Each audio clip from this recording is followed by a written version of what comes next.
Hey everybody, Austin here. So doing video is something I very rarely do. But I thought since we're under these circumstances of taking care of each other by social distancing, and since a lot of us are home, including the folks at First Lutheran in Waco, I thought, what the heck, I'm going to do a video today, and maybe there'll be more to come.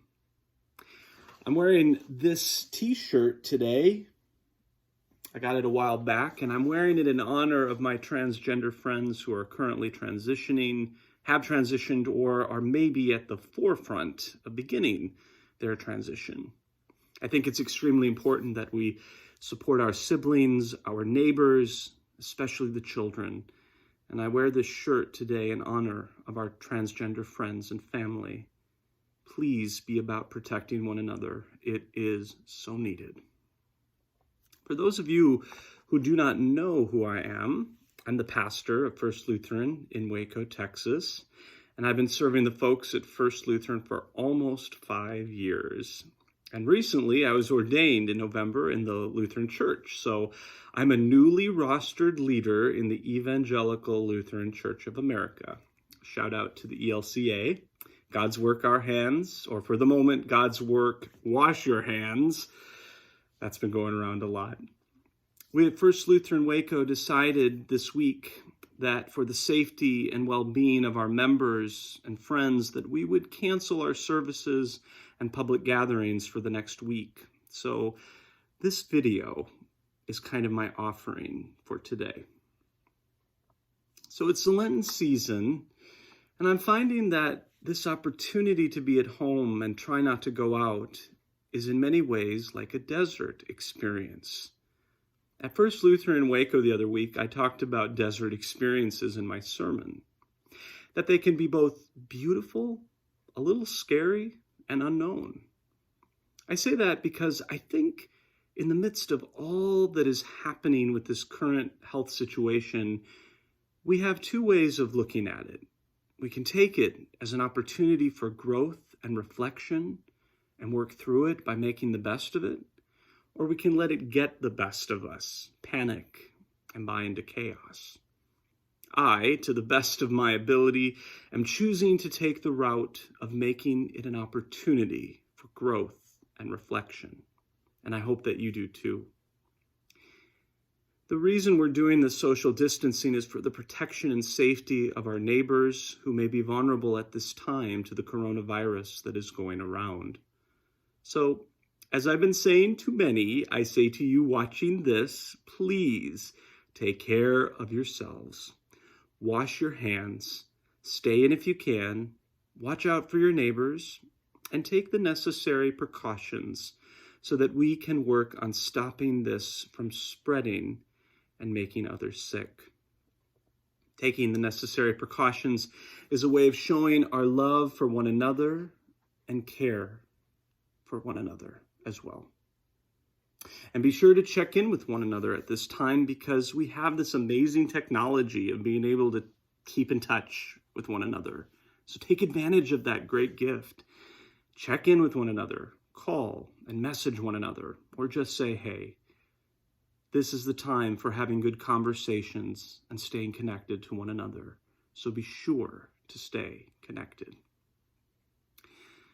I have to confess that I've definitely had my moments of feeling upset, fearful, and angry during this time, which is something that unknown situations have a way of doing to the human spirit. It's amazing how many times in my life I experience something that is unknown and I am affected by fear. And very often I let that fear drive the situation. So as a pastor, this next bit is my message for you today. Today's gospel text is from the lectionary, and it is a story of Jesus meeting the Samaritan woman at the well. I love this story so much because Jesus does something in it that is extraordinary. He meets this outsider woman at the well.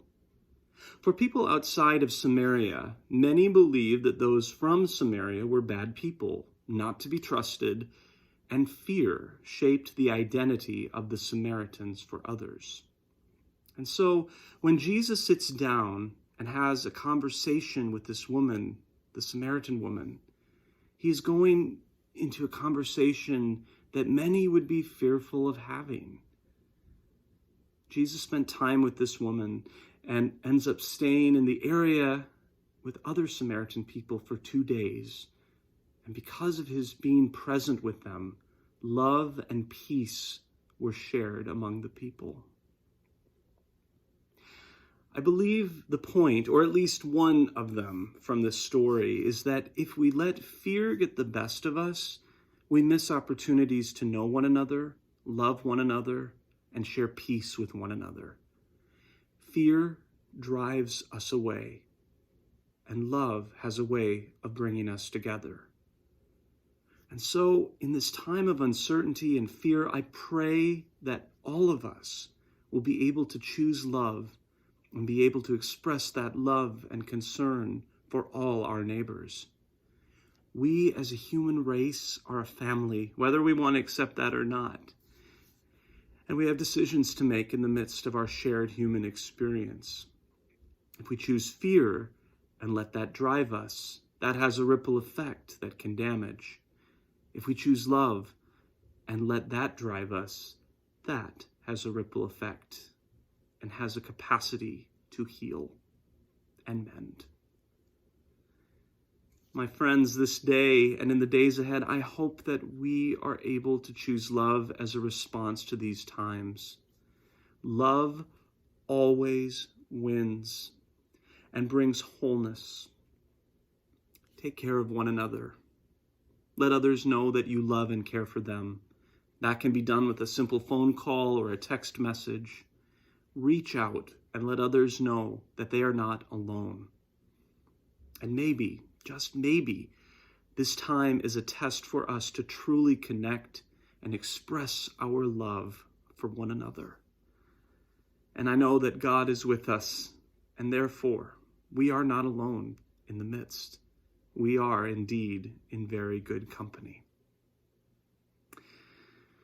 So I thought I would end with a prayer, but I think I'm going to end this with a song today. And for those of you who know me, I love music, to use it in life and in ministry, because music has a way of bringing healing and brings us through many emotions that we feel.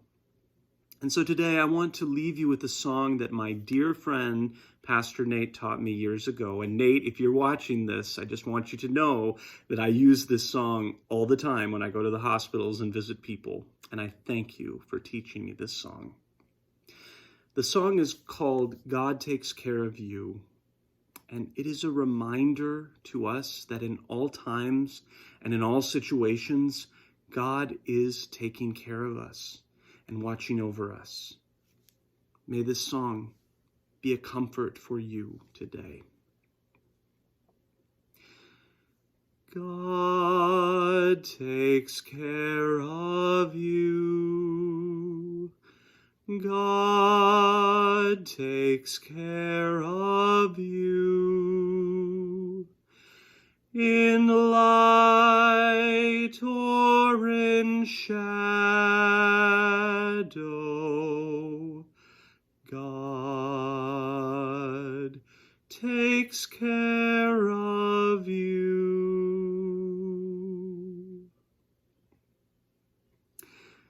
Love to you all. Choose love and be at peace. Thank you.